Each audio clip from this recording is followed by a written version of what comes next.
మళ్ళీ ఒక ప్రోమో అయితే వచ్చింది. నామినేషన్ల పర్వం కొనసాగుతూ ఉంటుంది. నిన్న కొంచెం ప్రోమో ఇచ్చారు, ఇవాళ కొంచెం ప్రోమో ఇచ్చారు. నిన్న చూపించని కొన్ని కొత్త క్లిప్స్ ఇవాళ రిలీజ్ చేశారు. ఇక ఇమాన్యుయల్ రీతును, పవన్ని ఇద్దరిని నామినేట్ చేస్తాడు. రీతుతో ఇమ్ము మాట్లాడుతూ అసలు నిన్ను తీసేయాలని నాకు లేదు అని ఇమ్ము అనగానే ఇంకా కోపంతో రీతు, నన్ను తీసేయాలని లేదు అంటున్నావు, మరి దివ్యను ఉంచుదాం అనుకున్నావు కదా, మరి ఎవరిని తీసేద్దావు అని అంటూ ఇక్కడో మాట అక్కడో మాట మాట్లాడతావు అని రీతు అనగానే ఇదే వద్దంటున్నాను, అలా ఎప్పుడు మాట్లాడను, నేను నీకు మాట కూడా ఇవ్వలేదు అని ఇమాన్యుయల్ వాదిస్తూ ఉంటాడు.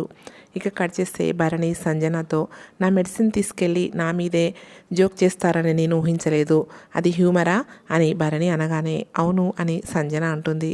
ఇక నుండి అయినా ఫ్రాంక్స్ ఆపండి అని సీరియస్గా చెప్తూ సీసా తీసుకెళ్ళి సంజన తల మీద కొట్టి నామినేట్ చేస్తాడు.